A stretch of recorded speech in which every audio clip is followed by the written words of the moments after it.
44 günlük Vətən müharibəsi bizə neçə igid tanıtdı. Onların hər biri qəhrəmanlığı nümunədir.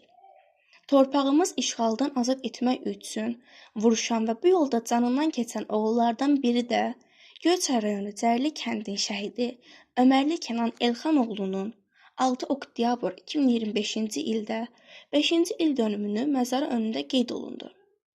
Mərasimdə şəhid ailələri, yaxınları, kənd sakinləri, ziyalılar və Göyçay Texnologiya Kolleci kollektiv müəllimlər və Cərli kənd müəllimləri şagirdlərlə iştirak etdilər. Əvvəlcə şəhidimizin ruhuna dualar oxunub və bir dəqiqəlik sükutla böyük ehtiramla yad edildi.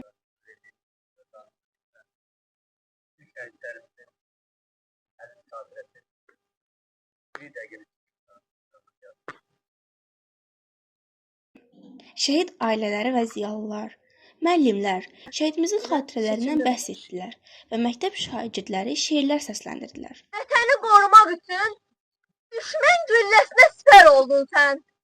Qanunla xəritə düzələk bugün. Bizlərə eylədin əmanət vətən. Ey şəhid, igidlik dastanı yazdın. Tarixə şəhidlik möhrü vurdun. Düşmən yazdığını qanunla pozdun.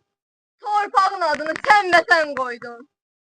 Ey şəhid, getdiyin cənnətdə səni nur üzlü şəhzadə qarşılayacaq. Peyğəmbər nəvəsi İmam Hüseyni görəndə sevincin aşıb daşacaq. Ey şəhid, haqqını halal et bizə. Qalan ömrümüzü borcluyuq sizə.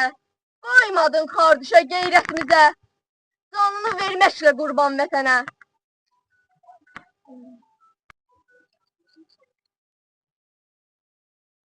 Xatırladaq ki, Ömərli Kənan 1999-cu il martın 8-də Göyçay rayonu Cərli kəndində anadan olub. Azərbaycan ordusunun əsgəri olan Kənan Ömərli 2020-ci il sentyabrın 27-sində Azərbaycan Silahlı Qüvvələri tərəfindən düşmən işğalı altında olan ərazilərin azad edilməsi üçün başlanan Vətən müharibəsində döyüşüb. Tovuz hadisələri zamanı adını könüllü olaraq yazdırmış, hərbi səfərbərlik çağırışı ilə sentyabrın 29-u cəbhəyə yollanmışdı. Ailənin son 5 övladı idi Kənan. 10 ay idi ki, hərbi xidməti bitirib gəlmişdi. Hələ hərbi xidmətdə olanda ata-anasına komandirlər tərəfindən təşəkkürnamələr gəlirdi. Nümunəvi əsgər idi xidmətində. Hərbidə qalmaq istəyirdi, ailəsi isə razı olmamışdı. Kənan tez-tez deyirdi, şəhid olacam. Hamı ilə halallaşırdı. Kimi görürdü, halallıq istəyirdi Kənan. Çox səbirsizləşirdi. Müharibəyə başlayanda ona çağırış gəlmirdi deyə səbirsizləşirdi. Nəhayət, gözlədiyi mesaj ona da gəldi.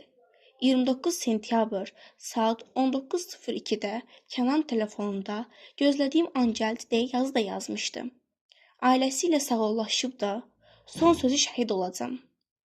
Oktyabrın 5-i gecə saat 23:00 radələrində Kənan Ömərli Ağdam uğrunda gedən döyüşlərdə şücaət göstərərək oktyabrın 6-sında qəhrəmancasına şəhidlik zirvəsinə ucalmışdır.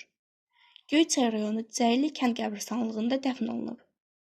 Kənan həmin il Gəncə Texnologiya Universitetinə qəbul olsa da, şəhidlik zirvəsinə ucaldığı üçün universitetdə təhsilini davam edə bilmədi. Ölümündən sonra Azərbaycanın ərazi bütövlüyünün təmin edilməsi uğrunda döyüş əməliyyatlarına qatılan və hərbi hissəsi qarşısında qoyulmuş tapşırıqların icrası zamanı vəzifə borcunu şərəflə yerinə yetirdiyi üçün Azərbaycan Respublikasının prezidenti cənab İlham Əliyev sərəncamı əsasında Vətən uğrunda 3-cü dərəcəli vətənə xidmətə görə Ağdamın azad olunması uğrunda medalları ilə təltif edilmişdir.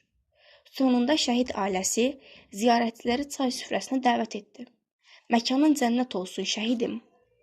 Əməkdaşımız xüsusi müxbir İsmailov Zəka Göyçaylı, Həmidov Bəhrul Göyçaylı səsləndirdi Bədəzadə Fatimə.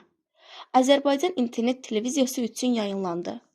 Göyçay Cərli kəndi diqqətiniz üçün təşəkkürlər.